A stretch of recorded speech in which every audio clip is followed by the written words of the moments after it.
Alors attends, vas-y. Vas-y. Quand on connaît la cause de l'abandon... Oui, quand on connaît la cause de l'abandon, moi, je la connais, la cause de Oui, c'est l'abandon. bien. Ça fait pas avancer quoi, moi, Non, ça ne change pas la face du monde. Oui. On est d'accord. Parce que c'est un premier pas. C'est je comprends que c'est à cause de ça que j'en suis arrivée et que je fonctionne comme ça. C'est-à-dire que je suis envahie, que je pense toujours et que j'ai créé un idéal masculin et que je ne peux pas me passer de lui. Bon, ok. C'est bien. Premier pas, c'est j'ai le souvenir qui fait que je sais que c'est ce schéma abandon qui occupe toute la place. Ça ne va pas tout changer. Le changement, ça va être la déconstruction de la pensée, qui est je pense qu'avec lui, ma vie est extraordinaire et que sans lui, ma vie est vide. Que la place est vide, c'est ça que tu as dit. D'accord ? Bon, voilà. Donc ça va être le travail de déconstruction et de vérification, donc un plan d'action. Il faut que mettre un plan d'action, parce que si tu fais que changer la pensée, il va rien se passer. C'est pas juste je me dis que la place n'est pas vide quand il n'est pas là.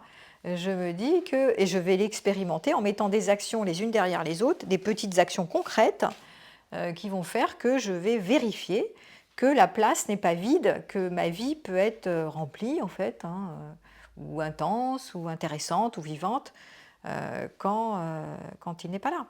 Donc il faudra parier que quand tu as un schéma abandon, il va falloir travailler sur la solitude.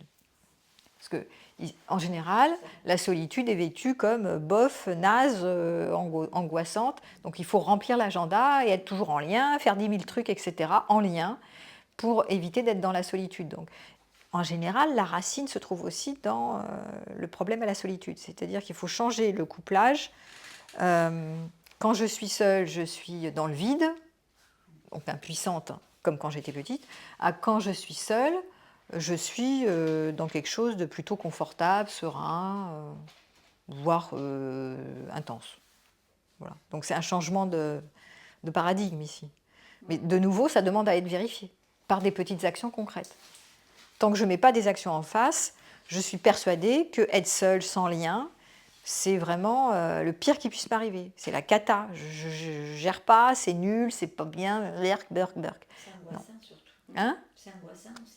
C'est angoissant, donc il va falloir travailler au corps sur ce changement de couplage, qui est la solitude doit être vécue comme une solitude choisie et pas comme une solitude subie, et ne pas renvoyer à cette mémoire d'impuissance, d'angoisse. Quand je suis seule, c'est la fin du monde, je ne suis pas protégée, je ne vais pas m'en sortir. Non, il faut inverser le process et donc toucher des moments où ceci est faux. Arrêtez de croire à ça, quoi. Mais en tant qu'adulte, j'ai les moyens. Quand j'étais petite, je n'avais pas les moyens. Ça a été traumatique. Donc oui, savoir que ça existait, c'est bien, ce premier pas, ça suffit absolument pas pour régler. C'est les actions petit à petit que tu vas mettre qui vont changer ces systèmes de croyances auxquels tu adhères. Quand je suis seule, c'est une catastrophe, vite partons dans le lien. Mais c'est une étape quand même. C'est une étape. D'avoir repéré. C'est la première étape. Oui. J'ai remarqué que c'est à cause de ces moments d'abandon que je cours derrière le lien, et le lien merveilleux, et le lien chaud, et le lien doux. Et donc j'ai trouvé cette personne que j'ai recrutée, spéciale, qui m'a fait goûter ça. Donc quand je l'ai, je ne veux plus la lâcher. Et en plus, comme quand on est dans un schéma abandon, on a tendance à être méfiant et à se dire oui, mais là, regarde, à tout moment, il ne peut pas m'aimer pour que je suis, il va me lâcher. Tu vérifies le truc, tu prends quelqu'un qui te lâche, ou qui est évitant, ou qui n'est pas fiable, etc. Pour te retrouver dans le même machin qu'au début, abandonné. Toi. Parce qu'on vérifie nos croyances. Donc si tu as été abandonné, tu vas revivre l'abandon sans arrêt en prenant des personnes qui ne sont pas si fiables que ça. Voilà, mais tu ne vas pas t'intéresser à celles qui pourraient être fiables et stables, comme par hasard. Oh, c'est bizarre. Donc il n'y a rien de bizarre, c'est le schéma qui crée ça. Voilà. Super, merci.